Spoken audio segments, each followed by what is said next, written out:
warahmatullahi wabarakatuh. Bagaimana kabarnya solih-solihah level 1 sampai dengan level 6 SD TQ Al-Abidin Surakarta? Semuanya sehat kan? Alhamdulillah. Semoga senantiasa dalam lindungan Allah Subhanahu wa Ta'ala. Amin. Iya, Us. Boleh. Terima kasih, Us. Ya. Oke. Anak-anak semua, Ustazah boleh nggak nih ikutan berkisah dengan kalian? Iya. Sudah ada yang kenal belum dengan Ustazah? Iya. Kenalan dulu ya. Di sini bersama Ustazah Nisa. Oke. Nah, kalau kemarin kalian sudah menyimak kisah tentang siapa saja sih? Siapa? Abu Bakar As-Siddiq. Kemudian Umar bin Khattab. Oke. Berarti hari ini kita mau menyimak cerita tentang siapa ya?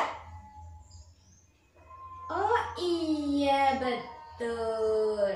Bersama siapa? Utsman bin Affan. Oke. Nanti kita akan belajar bersama kisah teladan Utsman bin Affan. Ya? Oke. Kalian mau tahu lebih jelasnya bagaimana kisah teladan Utsman bin Affan? Oke, sekarang isma' jayyidan, dengarkan dengan baik ya kisah tentang Utsman bin Affan. Sudah siap semuanya? Oke, salih-salihah semuanya. Sudah siap semuanya kan menyimak cerita tentang Khulafaur Rasyidin yang ketiga? Siapa tadi? Utsman bin Affan. Nah, oke. Siapakah yang tahu berapa lama ya kira-kira Utsman bin Affan menjabat khalifah pada masa pemerintahannya? Oke, Utsman bin Affan ini khalifah yang paling lama menjadi khalifah, yaitu 12 tahun. Ya, ketika itu Utsman bin Affan berusia 68 tahun. Nah, salih-salihah, Utsman bin Affan ini ya berasal dari keturunan Bani Quraisy yang kaya raya. Nah, jadi keluarganya itu adalah keluarga dari Bani Quraisy yang kaya raya. Nah, dari anugerah seperti itu ya, dari keluarga yang kaya raya seperti itu, Utsman bin Affan ini mempunyai sifat yang dermawan. Jadi khalifah yang terkenal dengan kedermawanannya ini ya adalah Utsman bin Affan. Salah satunya ketika dalam perang Tabuk ya, perang Tabuk, Utsman bin Affan ini membantu pasukannya ya, pasukan perang dengan 1000 dinar. Ya, 1000 dinar itu berapa sih? Ya, kalau kita dibandingkan dengan sekarang rupiah ya, kalau di Indonesia ya itu tinggal dikalikan berapa saja nominalnya ya. Nah, itu menyumbang 1000 dinar. Kemudian juga menyumbang 990 ekor unta. Nah, bayangkan saja, satu unta itu harganya berapa, Ustazah? Mahal sekali, bukan? Nah, itu menyumbang 990 ekor unta. Kemudian juga menyumbang 60 ekor kuda. Itu untuk membantu para pasukan perang, ya. Nah, setelah perangnya selesai ya dari pasukannya itu tadi mau mengembalikan unta, kemudian mau mengembalikan kuda kepada Utsman bin Affan karena merasa perangnya sudah selesai. Tapi apa anak-anak semua? Ternyata Utsman bin Affan berkata, aku tidak mengharapkan kalian mengembalikan semua itu. Jadi kalau sudah memberi, tidak mengharapkan untuk dikembalikan lagi. Begitu, Masya Allah. Itu hanyalah salah satu contoh saja sikap kedermawanannya. Kemudian beliau juga membeli sumur ya yang sudah ada pada saat itu untuk apa? Untuk disediakan kepada masyarakat di sana ketika nanti mengalami masa kering. Nah, itu dibeli dengan harga yang sangat mahal. Ya. Itu hanyalah beberapa contoh saja. Kemudian Utsman bin Affan ini juga mempunyai sifat yang salah satunya dermawan tadi, kemudian juga keistimewaannya yang lain, beliau ini mempunyai sifat santun. Ya, walaupun beliau adalah seorang yang kaya, yang kemudian pemimpin, tapi beliau masih sangat santun sekali. Apa contohnya? Contohnya adalah beliau selalu apa? Selalu sopan, kemudian bijaksana kepada rakyatnya. Dan bahkan di rumahnya itu ada banyak sekali pelayan ya. Pelayan gitu. Kalau saat dia bangun malam ya ketika mau sahur ya, itu tidak berani atau tidak mau membangunkan para pelayan-pelayannya. Kenapa? Karena Khalifah Utsman bin Affan ini tidak ingin membebani atau membuat pelayan-pelayannya merasa terganggu tidurnya. Maka ia menyiapkan sahurnya sendiri. Nah, Masya Allah di sini. Padahal dia seorang yang sudah kaya raya, dia sebagai pemimpin, tapi beliau sangat menghargai dan sangat sopan santun sekali kepada pelayan-pelayannya. Masya Allah sekali ini. Oke. Jadi anak-anak semuanya, dari beberapa sifat Khalifah Utsman bin Affan yang sangat mulia tadi, Rasulullah SAW bersabda, jika aku mempunyai 40 anak perempuan, maka akan aku nikahkan dengan Utsman bin Affan ini satu persatu. Nah, ini Masya Allah. Saking apa anak-anak semuanya? Saking sifatnya Utsman bin Affan ini menjadi sifat yang diidam-idamkan. Begitu ya. Ya. Dan Utsman bin Affan ini adalah seseorang yang sangat pemalu. Pemalunya bagaimana? Pemalu, sangat malu kepada Allah. Dan dia sangat mudah menangis jika ada hal yang berhubungan dengan akhirat. Jadi hatinya sangat lembut sekali. Jadi tidak ada sedikit pun beliau itu kemudian ada sifat sombong. Tidak ada. Karena beliau ini selalu menghubungkan apa-apa itu dengan akhirat. Jadi kalau ada sesuatu yang tidak pas bagi dirinya, beliau itu mudah menangis. Seperti itu, Masya Allah. Nah, itu tadi tentang sifat-sifat, beberapa sifat yang menjadikan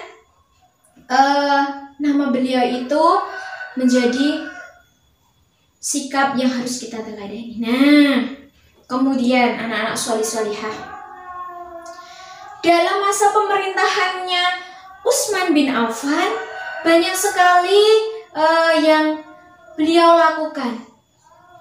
Beliau juga bisa merenovasi Masjid Nabawi, kemudian membangun jembatan, ya, jembatan laut, kemudian kapal, ya, kapal pesiar. Kemudian yang paling penting juga beliau juga mengumpulkan mushaf-mushaf, ya, dijadikan standarisasi penulisan seperti itu, kemudian dijadikan satu yang saat itu kemudian diberi nama Mushaf Utsmani. Seperti yang kita lihat sekarang itu, ya. Kita lihat sekarang ini Mushaf Utsmani yang biasa kita pakai itu adalah dulu pada masa Khalifah Utsman bin Affan, ya. Jadi dalam masa pemerintahannya yang lama itu ternyata beliau sangat membuahkan hasil juga yang banyak. Nah, seperti itu, Masya Allah sekali. Oke, itu tadi sedikit tentang sejarah tentang Khalifah Utsman bin Affan. Nah, ternyata anak-anak semuanya, di tengah-tengah, ya, di tengah-tengah perjuangan beliau yang seperti itu, ternyata beliau juga ditakdirkan untuk memikul beban yang berat. Kenapa? Jadi beliau saat itu menerima fitnah, ya, fitnah. Kemudian juga ada kaum yang memberontak. Jadi ada banyak yang berkonspirasi yang akhirnya bermuara kepada politik. Kemudian akhirnya beliau itu mendapatkan perlakuan yang sangat buruk. Nah, pada akhirnya maka ada sejarah atau istilah tragedi berdarah Utsman bin Affan. Ada anak-anak yang sudah tahu bagaimana ceritanya? Nah, ceritanya itu adalah itu tadi, kaum yang mencoba untuk menghancurkan beliau Khalifah Utsman bin Affan. Yang pertama datang itu adalah mencoba untuk apa? Mencoba untuk membunuh, ya. Yang pada akhirnya seseorang itu dari kaum yang ingin menghancurkan menghancurkan Utsman bin Affan itu membawa pedang, kemudian akan memenggal tangannya. Utsman bin Affan sudah berkata, "Kamu pasti akan menyesal. Kenapa? Karena kamu memenggal tangan, yang tangan ini adalah tangan yang mau mengumpulkan ayat Allah, yang mengumpulkan mushaf-mushaf ayat-ayat Allah. Tetapi orang itu sudah tidak mendengarkan apa yang diucapkan Utsman. Karena orang itu tadi sudah diselimuti dengan amarah dan ingin segera melenyapkan Utsman bin Affan. Kemudian orang itu memenggal tangan Utsman bin Affan. Tidak berhenti di situ.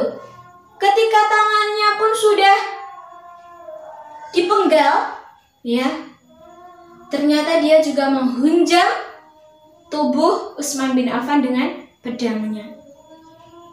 Ya, maka ketika saat itu semuanya kaum umat Islam pada saat itu bersedih. Kenapa? Menyebut tragedi berdarah karena Utsman bin Affan harus mengakhiri hidupnya dengan seperti itu.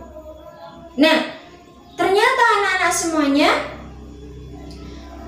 orang-orang dari kaum yang ingin menghancurkan Utsman bin Affan tadi sudah dibuktikan oleh Allah Subhanahu wa taala bahwa yang membunuh Utsman bin Affan tadi juga meninggal dengan keadaan yang sia-sia.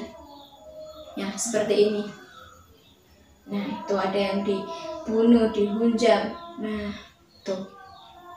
Na'udzubillahi min dzalik. Seperti itu. Nah, itu udah cerita atau akhir dari kisah perjuangan Khalifah Utsman bin Affan. Oke, anak-anak semuanya, yang bisa kita ambil dari cerita kisah Khalifah Utsman bin Affan tadi adalah banyak sekali. Yaitu yang pertama, kita bisa meneladani sikapnya yang sopan dan santun, menghilangkan rasa sombong. Walaupun sudah merasa kaya raya tadi seperti Utsman bin Affan, pintar menjadi pemimpin, tapi tidak melupakan sifat santun, sopan dan santunnya. Kemudian sifat yang kedua, apa sifat yang kedua tadi? Dermawan, selalu membantu sesama. Kemudian sifat yang ketiga adalah sabar menghadapi ujian. Walaupun difitnah, walaupun sampai mengorbankan nyawa, tetapi beliau sangat menggantungkan hati dan hidupnya untuk Allah Subhanahu wa Ta'ala. Masya Allah. Begitu ya. Oke, semoga semuanya bisa diambil hikmahnya oleh kalian semua. Begitu ya. Cukup cerita dari Ustazah. Apabila ada banyak kesalahan dan kekurangan, Ustazah dimaafkan ya. Oke, terima kasih. Sekian dari Ustazah. Assalamualaikum warahmatullahi wabarakatuh.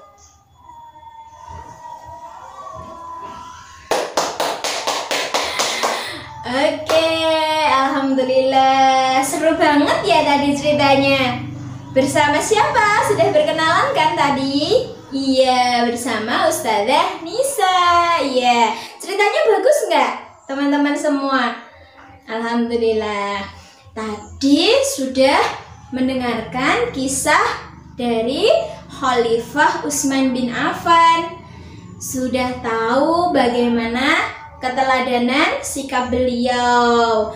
Sudah tahu bagaimana perjalanan perjuangan beliau. Dan sudah tahu bagaimana di akhir wafatnya beliau. Ya, semoga kita bisa meneladani sikap-sikap dari Khalifah Utsman bin Affan ya. Oke. Nanti kapan-kapan kita sambung lagi. Oke, siap kan? Iya. Oke, kalau gitu sekarang kita lafalkan agar kita semangat ya teman-teman semuanya. Kita lafalkan jargon kita. Ya, nanti kalau Ustazah bilang Bismillah Masya Allah, kalian menirukan. Oke, siap? Bismillah Masya Allah, barik fina ya Allah. Oke, sekian dari kami. Billahi taufiq wal hidayah. Wassalamualaikum warahmatullahi wabarakatuh.